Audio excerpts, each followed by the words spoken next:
Foresight Fight, devlog number 37. I got a few fun things to show today. It's been another kind of weird 3 weeks. This project is still in this weird, slow, sloggy state where, like, it's not incredibly clear to me what I need to do to get it where it needs to be. So I'm just kind of chipping away at bug fixes and little technology things that I felt like I needed to do, and I don't know. It's weird. Normally I don't have this much trouble figuring out the next sensible step to do, so I'm just kind of pulling items off my to-do list, and shortening the to-do list will get this closer to the finish line, and eventually it'll become clear which are the important items to do. Anyway, so I made myself this fun little toy on the title screen.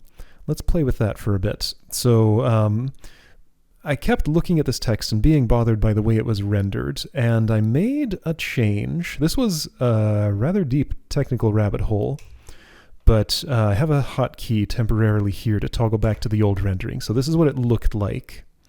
This is what it looks like now. It's not extremely different the way I have it configured at the moment. A few of the vector shapes moved around and I re-exported them. Like the O stayed exactly the same, but I tweaked where things were on the F. Like you can see the change there. The R got a little bit smaller. Interesting. I don't know if that was on purpose, but that's how it happened. Pixel rounding and stuff. Anyway, so this old one that I was rendering was just bitmaps. So like if I looked in my thingy here, my texture atlas stuff, like this is just a bitmap that's included with the texture atlas that was drawn here on screen, and that left me kind of at the mercy of my vector program for how the anti-aliasing would come out when I exported it, and that always bothered me, and I don't know, I just felt very limited by just having a bitmap there. Like the colors of the outline and the fill color, I couldn't tweak them the way I wanted to. So I stumbled upon a really nifty way to render contours that I just really wanted to implement for this and play around with and see what I could do with it. So I am using now a side distance field representation for the new shapes. So the actual texture data that's going into OpenGL here, oh boy, this again, I always have trouble finding that item in the pop-up menu for some reason, looks like this. So side distance fields are a pretty neat little bit of technology that basically takes, there's a bunch of different ways to do them, but the long and the short of it is each pixel represents a distance inside or outside a solid shape, and then I can draw that with a threshold and turn it into a contour. And what's really fun about this is I can tweak the parameters, so check it out. I'm changing the threshold right now so that I can draw more, I can draw less, make them thinner. I can change the ratio between the outline size and the fill size. Both of those are just being drawn from the same contour. It's just that the fill has a higher threshold on what gets drawn. And I can change the anti-aliasing, so let's turn it all the way off. So no anti-aliasing. Looks pretty ugly, which is not too surprising, but you know, this is just kind of what it looks like to rasterize vector shapes. You're gonna come out with a lot of artifacting. So yeah, I can turn the anti-aliasing way up, like make it super blurry if I want. I don't know, this is just a super fun toy to play with. So I'm thinking like I could, let's see, I have a hotkey to reset to, oh, that's the wrong one. That just changed to old rendering. Here we go. To reset those parameters to their default values. I'm learning that I like big fat text like this. Like this just looks a whole lot better to me than what I had there. This needs a backdrop, certainly. But anyway, I just got this much working today, so I'm still figuring out how I want to tweak that. But I have the technology behind it to be able to do fun stuff like this, and it's pretty satisfying. And you know, it still animates just like before. Yeah, there's a bunch more technical stuff I could talk about, but yeah, side distance fields are fun. Can do lots of cool stuff. So I have a lot more control over this, and I could use this technology for, say, rendering this text if I wanted to, or on another project if I just wanted. Another thing that they're very good for is that they I could, I'm not opting to currently, but I could have this at a much lower resolution than it is right now, and it would still come out pretty okay, just because these are specifically designed to take advantage of GPU texture scaling, and I could have a very low resolution input to come out with a pretty good looking high resolution output. But it's just not really necessary in this case. I just wanted here for being able to do effects like this. I'm thinking, when you start the game, instead of having the text drop in, it could do something like that. Or, I don't know, lots of options. But mostly this was just some fun graphics technology I wanted to play around with and see what I could do with it. So this was how it got into this game. Anyway, so that was fun. I added a little thing in preferences here where I can reset my scenario progress right from here. It's not fantastic, but it works. I actually want to reset the showcase scenario. It's pretty simple. Just go in here and reset, and that's basically all that it is. This lets me view progress for scenarios that are not currently imported. Is there a good way to show that? Sure. Let's assume this is just is this just a test scenario copy, or is this like weird old stuff? This is weird old stuff. Do I want to keep this around? Why would I? I don't need it anymore for comparison because we already saw what I did to my sprites. So like, let's say I delete this. Delete this. So with that gone,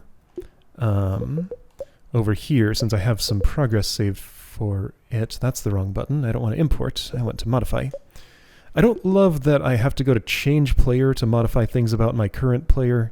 Still figuring out what to do with this. Test scenario 1, not imported, so it just shows the scenario identifier because it can't get the display name because it doesn't exist anymore. And it crashes. Oh, that's fun. All right, why is that? So I go in here, preferences, change player, me, reset, test scenario 1. When I want to inspect this, oh, well, this is just assuming it has a display name. Well, that's the problem. All right. So let's just fix that. That's a real easy one.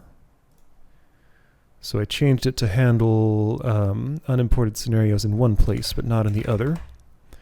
So instead of saying scenario display name, let's do this. Wait, this isn't right. No. Scenario equals null, scenario identifier. Yeah, so if the scenario is null, then just take the scenario identifier passed in here, which is a semi-human readable string. But yeah, if get scenario doesn't come back with anything, then I'll just use this identifier. Otherwise, display name. Should be fine. Recompile. My compilation process got even slower because my, I don't know. There were some dependencies that I was able to calculate in the make file, but now it has to calculate those every time, and it takes a while. Just another thing that I'm, I'd like to optimize, but is it worth the time? Probably. I mean, this adds up. Like, look at how much time this is wasting. Multiply by number of people who watch this video, and I'm wasting like a lot of time. If you want to think of it that way. Dude. Okay, here it goes. Here it goes. Okay. Did that fix? Change player. Reset scenario progress. There we go. That looks better. All right, so I can delete that progress for a scenario that doesn't exist anymore. Okay, so that part's done. So that takes me one step closer to being able to replace this because this button has been superseded. I could just remove these from this screen now, but like all of this has to change and I haven't figured out how yet. Anyway, so main thing for today, I want to... Did I reset my...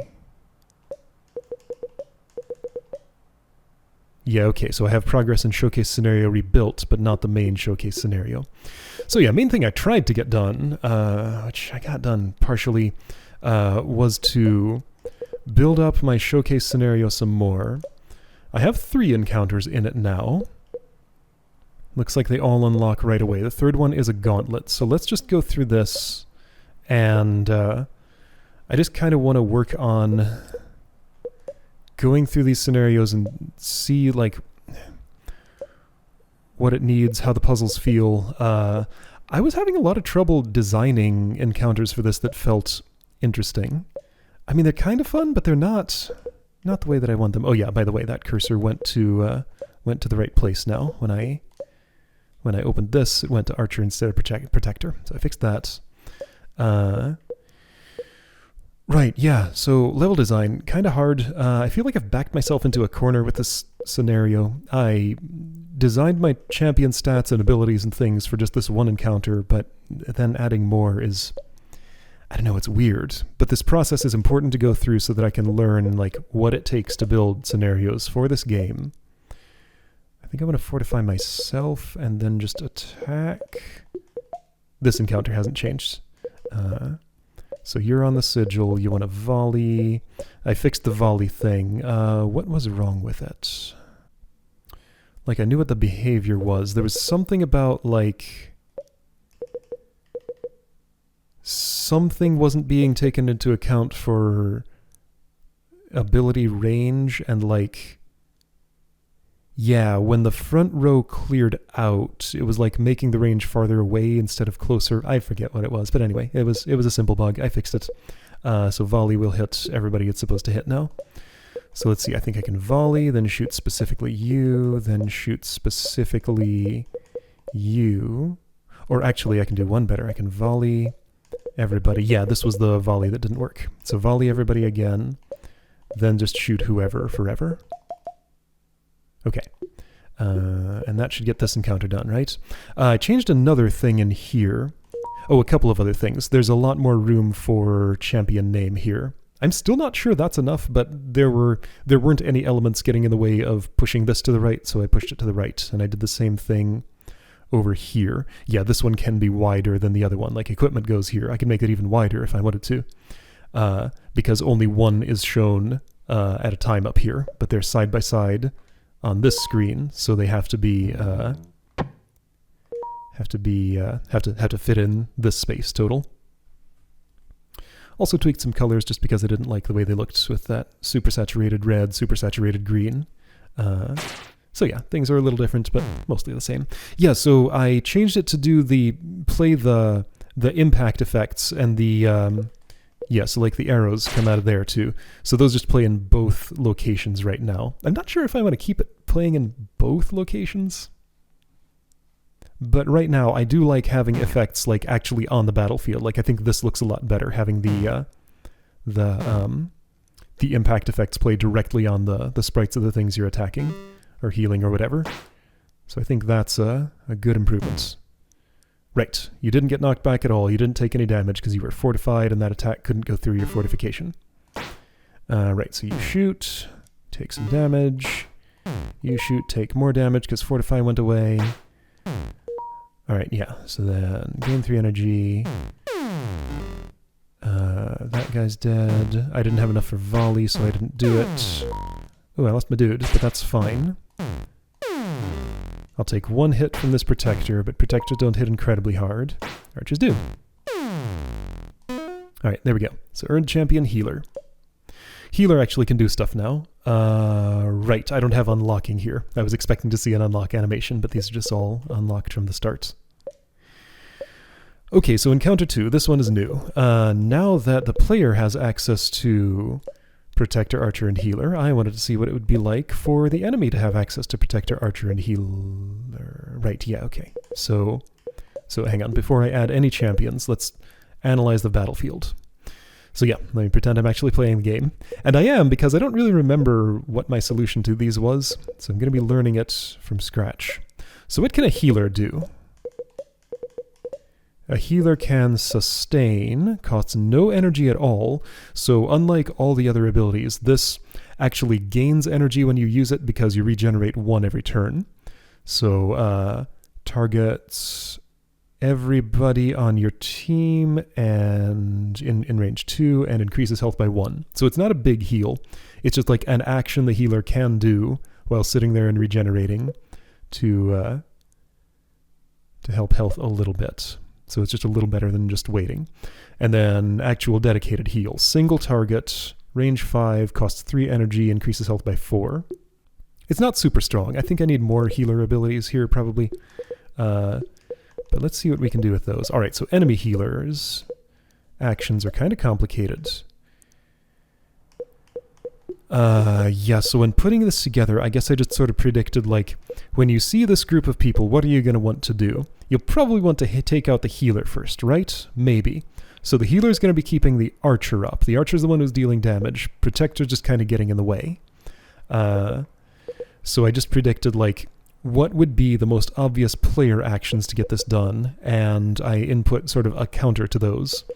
Then just kind of saw if the encounter was possible. So I could have a perfectly symmetric team here. In fact, let's try that. And I think the fact that player goes first might just make this end up working in my favor, or it might not.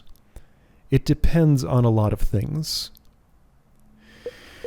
So player goes first. Yeah, okay, so let's copy exactly and see what happens. So enemy protector, fortify archer, wait twice, fortify self, and then attack forever. Okay. So I need an archer here. So you want to fortify your archer friend, wait twice, because waiting regenerates 1 energy. Attacking uses that energy that you would regenerate. Then fortify self, and then attack forever. Ah, wrong button. Since I input the fortify there. Oh, that's unfortunate. So pressing accept and then pressing accept here does change my targeting. That's probably right. That's probably, I don't know. I could see that both ways. This looks a little funny with the facings there, and I won't get the opposite one there. Oh, I should flip these around when I'm looking at an enemy team's actions. Yeah, okay, so this should face right, this should face right, this should face left. Let's fix it. Let's fix it right now. Because that'll just look so much better. Yeah, the definition of what's a friend and what's an enemy is kind of complicated because, like, these two are friends, but they're enemies of me. So, like, is this an enemy when you are acting upon it? But yeah, just for basically, I want to make the choice that ends up with consistent facing directions, and I should be able to just back out of this, and it'll save all of my work without having to do anything extra. I want champion. No. I want battle action grid view, I believe. Battle action grid view. I think that'll be it. So somewhere in here, or actually, it's not even this. It's something better. I want get action target icon, which resides in either drawing macros or descriptions. I think it's descriptions. Get action target icon. Yes. Okay, so descriptions.c. So everywhere that I want to draw an icon that is the target of an action, this utility function gets called. So actor, action. I can check whether the actor is on the player team or not and determine whether to flip every... Yeah, outflip horizontal. Flip horizontal equals has enemy. Right, okay. I think I just want if actor.position dot, or if not actor.position dot on player team flip horizontal is the opposite of flip horizontal. That seems right. Let's see how it does. So I should be able to just back out of this, quit. I could have just closed the window. It saves as soon as I input the command, not like it's not like backing out commits that to disk or anything. It just does it immediately. Oh shoot, I'm recompiling. Let's try and make this go faster. I was in some Ruby code when I aborted that. All right, 16 threads, let's go. Register default spec. What is this even? Why was I invoking Ruby? Some of my build script helpers are written in Ruby, but why was it being invoked right then and there? I think that's perhaps the thing that's so slow in this process, my Ruby script. Or maybe just like invoking several sub-processes as part of make. But yeah, it's slow on every platform now. Like there's several seconds of delay after I invoke the command, no matter where I do it now, and it is bothersome. Spinning out 16 threads helped a little bit, but not as much as I might have hoped. All right, so if we go back in here, my in progress setup should be saved, and there we go. So this faces right, this faces right, this faces left, and the opposite here. There we go. Cool. I like that. Yeah, so here I can tell that this is targeting my archer because it's facing left. There we go. Good stuff.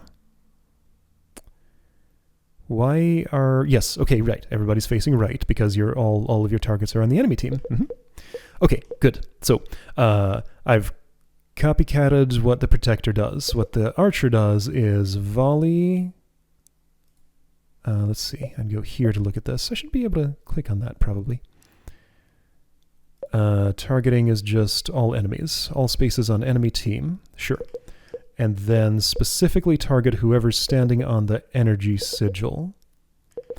That could be archer, it could be healer, but again, I just want to see what happens if I do exactly what they do. Target all enemies. Ah, yeah, okay, so you don't have the range to reach all the way back to the healer from there. I might want you in the front row so you can shoot the healer, but let's just see what happens here. Then you're going to attack... whoever's on the sigil. Yeah, they have a sigil of their own now. Okay, and healer goes here. Healer's going to, what is it? Heal archer, heal protector, then in loop. Sustain, sustain, heal archer. So you're going to heal. I don't like that these are the same icon, but it's what I had around. Heal archer, heal protector, was it? Yes. And then sustain, sustain, right, loop is here, and then heal archer.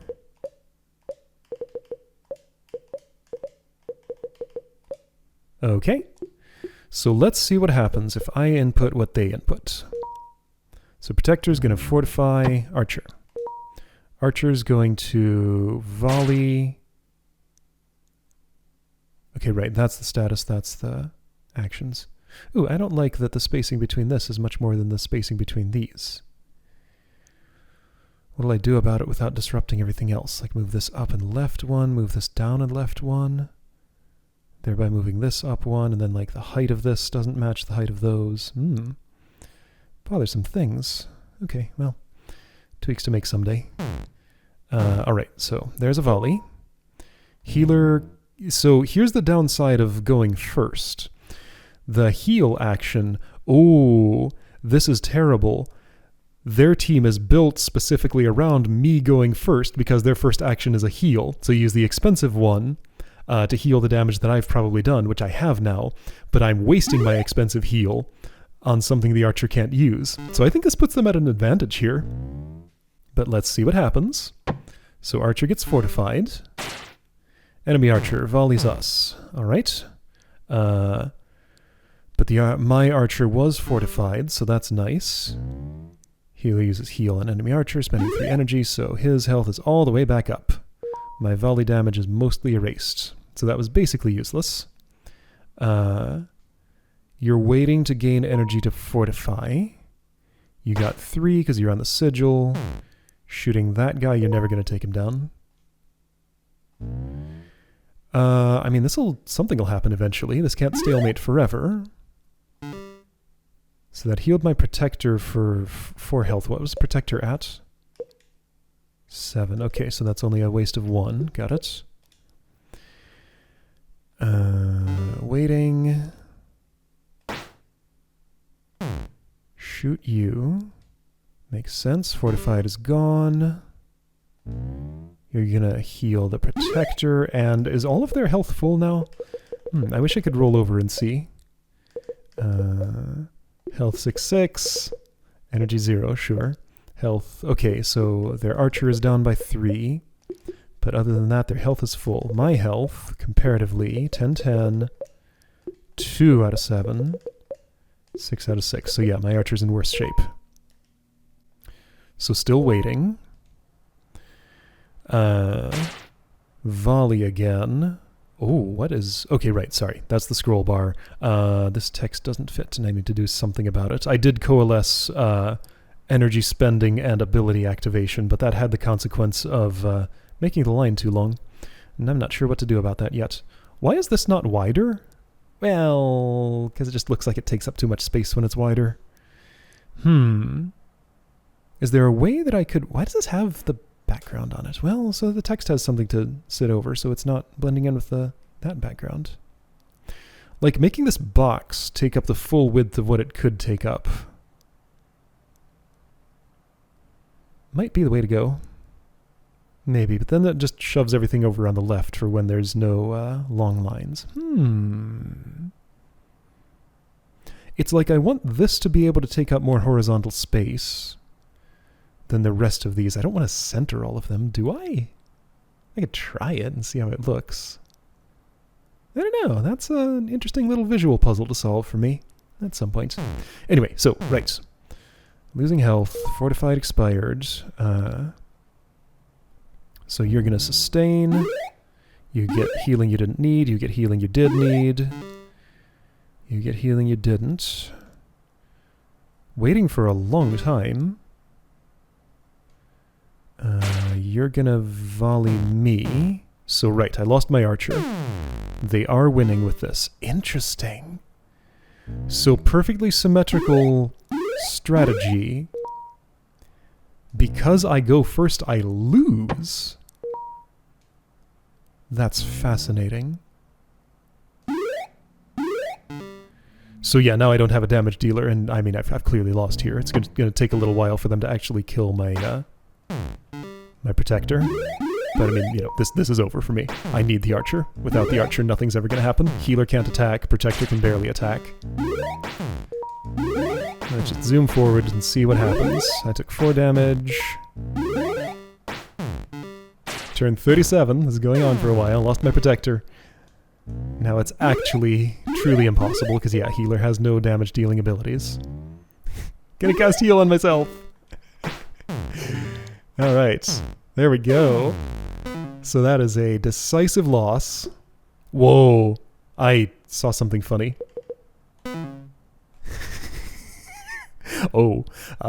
Okay, so little nuance of the flip horizontal code I just implemented.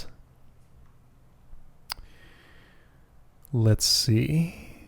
What I want is to put this in here. I only want to flip it if it's a champion icon.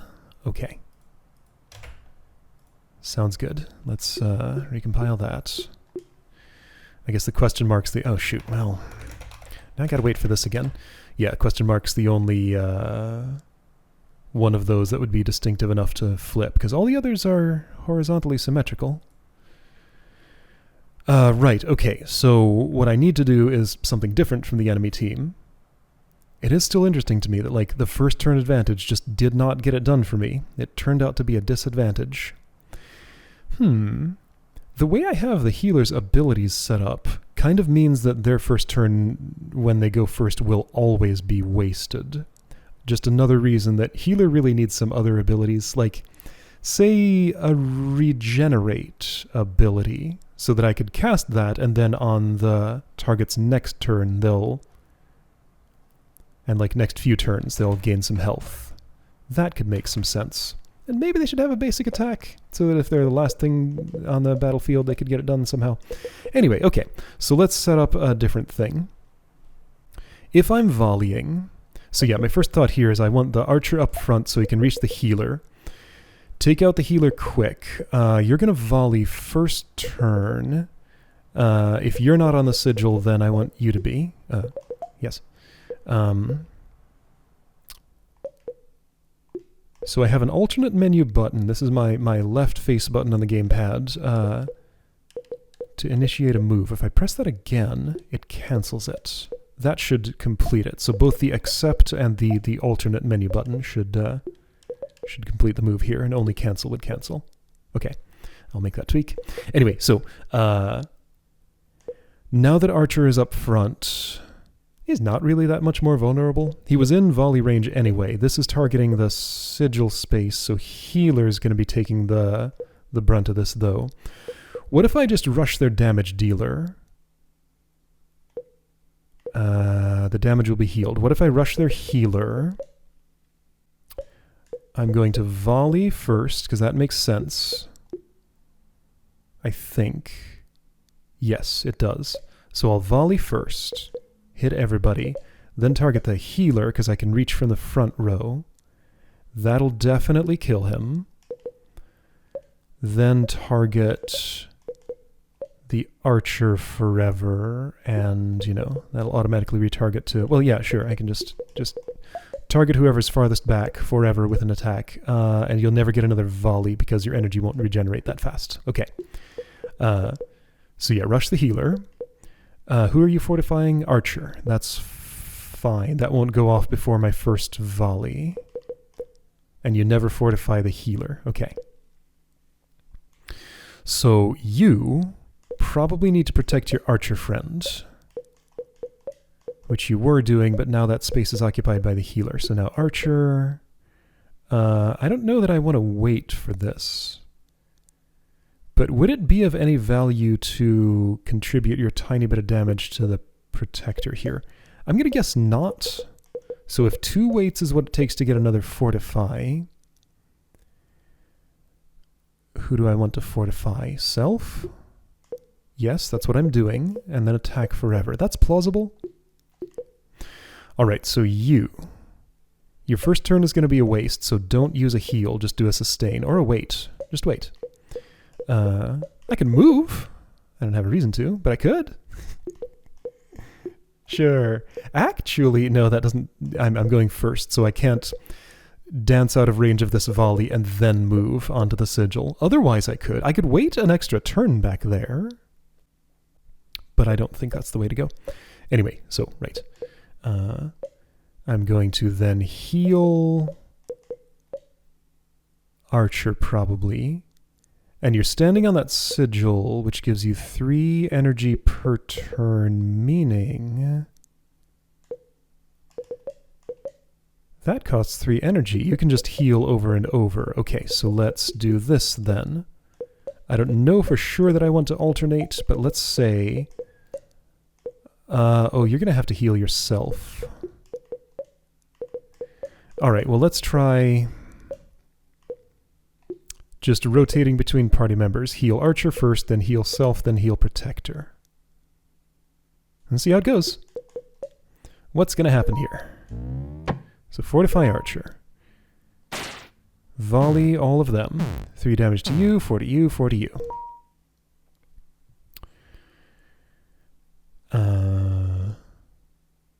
Yes, this makes sense. So healer doesn't have anything to do, just waits. Protector's going to fortify Archer, that's fine. A directly aimed arrow would not take him out because he's going to get healed. It would now, but I can't do it now. Okay, yeah, so healer's hurting. He might have to heal himself. Oh, he's going to be targeted specifically by this Archer. Maybe we'll get it done anyway. So you heal that, sure. You're waiting for another fortify. You are going to kill that healer. Done. Okay, so you should probably have healed yourself. At this point, I'm just sacrificing you, but maybe that's okay. I need to change... Like, at a glance, I see this... I don't know, I hear the enemy turn signal thing. I think these frames are not distinct enough from each other. Like, to my eyes, this reads as, like, it's your turn now. What if I put them, like, at the edges instead of the corners for the target indicator? Or, like, I don't know, if something pops up around a character and it's the first character my eyes fall on, I think I'm going to think it's their turn automatically. Something to think about. Like, I need to highlight the actor much more obviously than the target. Okay, something to think about. Anyway, yeah, so you're on your sigil. You attack my healer and take him out pretty decisively. That's fine, maybe. You're never going to be able to fortify the healer because he's gone, but that's fine. You don't have that input. You're going to do it to yourself. So you shoot him who's fortified. Unfortunate. You're ready to volley again. Also unfortunate. But I'm fortified. Now the other one is too. Cool. Okay, maybe this will work still? I think it might. You'll prolong that. You're not able to volley right now, so you will shoot the Protector, which is perfect for me. Great. Player Protector is going to attack now and chew through that Fortify. Great. Archer goes down, and that's a win for me. Cool. Okay. Neat.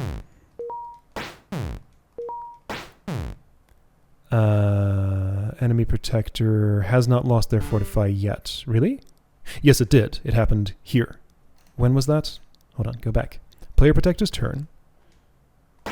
Gained 1 energy, used attack, took 0 damage, enemy Protector's fortified status expired. Right. I don't have any visual effects or status effect expiration yet. Maybe I should. I definitely should. And like sounds and stuff, so I know when it happens. Okay, anyway, so that's a way to win. I have to do something different. Lost my healer, but I kept the other two. Good! Alright. Turn 27. Alright, good. So then this one, this is a gauntlet. Nobody has any rewards. Well, this one does. That rewards the healer. This doesn't give me anything more for going into 3. So I'm once again here with... oh, by the way, if I were to turn on complete information here and look at this, it would then show me the icon. So I'm going to be facing first 2 archers, then 3. Let's put that back. All right. So, 2 archers first, and okay, so the complete information doesn't yet show me the battlefield layout. I don't know how those 3 are going to be laid out. But yeah, so this is just pure damage coming from them. They're going to volley first turn, both of them, which, if a healer is in range of that, it will kill them, and an unfortified archer in range would also get killed by it. And then they just attack forever. So, similar setup here, I think. Let's see, now, problem is, can I protect someone all the way in the back from that volley? I don't think I can. No, I can tell. That would hit both of us. Because this front row doesn't count because there's nobody in it. It used to be that would just collapse and these would move forward, but I changed the definition, so it works differently now. So yeah, I can't get out of range of that volley. It has a range of 3, I think. Range is 3. So that's ignored row 1, 2, 3. And I don't have a row back here to hide in. So healer's going to get hit by the volley. Therefore, I can't really do anything with him. I fortify him. But now volley is going to deal... Doesn't this mean I just don't get my healer at all? Ah, but this is a gauntlet, so keeping you out of this battle and not just killing you for nothing makes sense. So I'm just going to bring those 2... Wait, no, I can do something different here. How much does your attack do? I can kill one of these before they get to volley at all.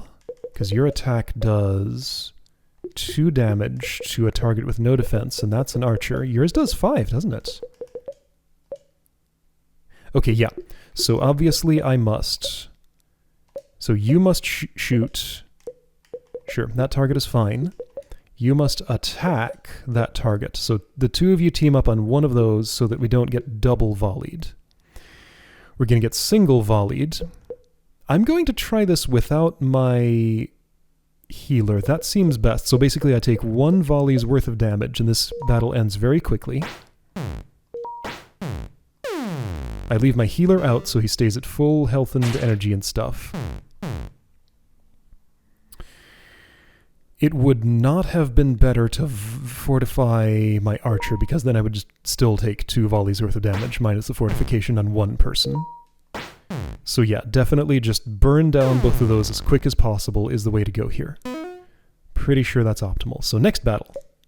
Scrolls to the side, and we have 3 archers in that layout. Okay. They're doing the same thing.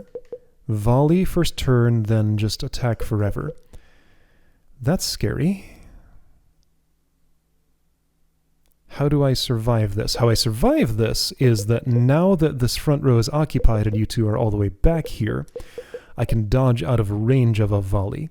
So yeah, lock icon there, meaning that you've been in a previous battle. If there were equipment in this scenario, I couldn't change it for you, but I could for the healer. So yeah, like if I put my healer here, he'll be in range of the volley. I can look here. Volley, multiple. Oh, hang on. I'll be in range of 1 no matter what. And I'll be out of range of the other unless I'm in the front row. Yeah, so like watch this icon. Multiple, enemy. So only in the front row will I be in range of those 2 volleys. Unless this guy dies. Ah, right. So part of the tactic might be leaving this archer alive for a time so that volley cannot reach the back row. Because if I were to do... Ooh, you know what? I kind of like this. This is actually interesting. Okay.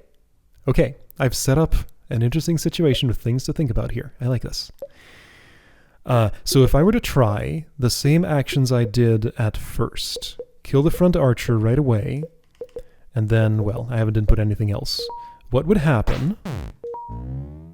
Sure, yeah, heal sustain, that's nice. You'd be better off having cast a bigger heal spell. Heal this. And then just sustain, I don't know, whatever. This doesn't matter, this is going to fail anyway. I put my healer before the archer, and I can change that this way. It's not the most intuitive way to do it, but yeah, I can change the order of who goes when in this pop-up. Alright, so those 2 attack. Healer heals best he can, but now I'm in range of... the healer is in range of both of those volleys. Ouch, ouch, ouch. And... ouch, ouch, dead, ouch, dead. And that's obviously a pretty bad loss for me. Okay. Wait, how is your health all the way down at... Oh, right. There's a little bit more to this. These 2 start at reduced health. No, one of them starts at reduced health. What?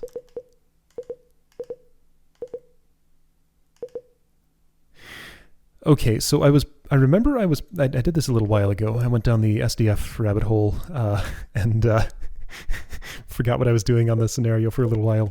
Like last couple of weeks have been that. But anyway, I was making some tweaks to this to make it possible, and though I think the way I made it possible was by lowering the health of this archer. Now, why was that important? So I had to notice that you start with 4 health instead of that much. Can you volley first turn? Yeah, okay. So if you instead volley everybody first turn... That needs to default to this. I don't know, I don't like the way... Well, I don't like anything about this window. This window's terrible. Don't look at it. You're going to want to fortify. Yeah, like attacking is not the thing to do here. Definitely want to fortify archer friend. Heal archer friend. So I agree with those as the first actions. Let's see what that does. So you'll be able to survive. By volleying, I actually kill that one, so that's nice. And by keeping the front one alive for a moment, I'm not exposed to both back ones. You heal up archer. Great. Enemy archer is going to volley us. All of us. Everyone survives. Other one's going to volley front 2. And we barely survive. Great. Healer is fine. And then it's my turn. Okay, cool. So at that point, I'm ready to go on the offensive, probably forever. And you are ready to go on the offensive, probably forever. And you want to actually just keep on healing Archer. That's the one who really needs to survive. They'll do the most damage. I think that's right. You're not going to get another turn after that. Yeah, healing Protector wouldn't make... Would it make sense? Who will you target with that? Protector. Oh, okay. So Archer just won't take any damage anymore. And he has more defense, so therefore a heal on him is more valuable if the Archer's not going to be taking any damage ever again. Okay, great. So this should get this done. Alright. And yeah, the resource values that I came out of the first battle with carried over here, of course. So my Archer and Protector were both down in health a bit. Giving my healer something good to do first turn. I could have used a different setup in the first battle, but it was obviously optimal to just kill immediately without involving the healer. Because yeah, there just was no way anything else would have made sense there. So yeah, I haven't yet really made the gauntlet stuff interesting, but I don't know. This is an encounter that's interesting in its own way. Alright, so you're gone. Great. Heal up Protector, because he's going to take the damage. You'll attack Protector, he'll just barely survive. Perfect. And you're dead. Okay. Cool. Alright. And yeah, I think I decided that this was impossible if this Archer had full health. Because the volley would go off, and then 3 volleys would come from that team, and just kill my front ones no matter what I did, and then I would have no offense left. Yeah. Okay, well that's fun. Alright, yeah, that was more interesting than I thought it was. Okay, well, cool. That gives me renewed faith in the overall game flow of this, and like the level design that I did. Good stuff. Okay, sure. So I do feel like I've sort of backed myself into a corner with the showcase scenario. I think these 3 are about as much interesting stuff as I can do with the tools I've set for myself in this scenario. So I'll probably want to add either other enemy champion types or equipment that I can put on, or both. Different abilities. Definitely different abilities for the healer. Fortified's the only status effect. Yeah, okay. So new champions with different abilities, so I'd have more interesting choices. Like, there was a battle there where I did not bring one of my champions so that he would avoid some damage, so I don't always want a full party. But yeah, for all of the encounters, all the battlefields that I've put in this scenario so far, I've just made them 3x3 both sides. So unless I have 10 champions, I'll be able to bring all of them. There's the choice of where to put a champion, whether they're on the sigil or not. I don't know, I think this is, I'm feeling way better about this now than an hour ago before I started recording this. Because I thought just like, man, nothing works, nothing is fun. But no, this was a lot of fun. Good. Good. This helps me a lot. Just playing through that and seeing how it all flows. And yeah, it's better than I thought it was. Okay, sure. So I'll try and figure out how to expand this. I have some thoughts for other enemy types, other player champion types. And I'll try and get something that's like... I haven't figured out what it really means to design an encounter for this. So far, it's just been that I set down something on a battlefield and it's like, well, maybe this would be an interesting arrangement. So how would I counter that? Then I go play the encounter, and what I end up doing that works is like the solution.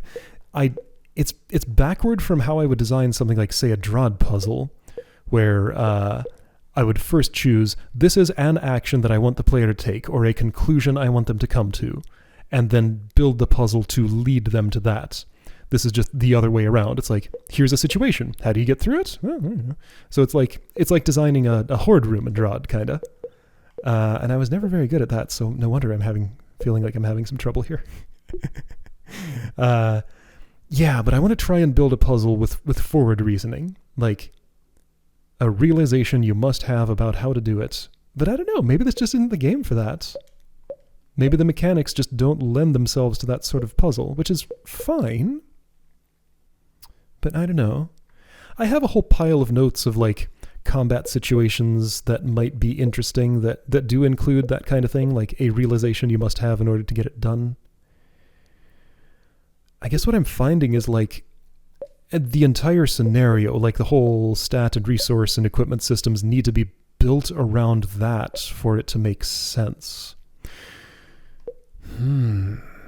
This is interesting. Yeah, so I'm almost like inventing a whole new game genre here. So I'm very much off the beaten path.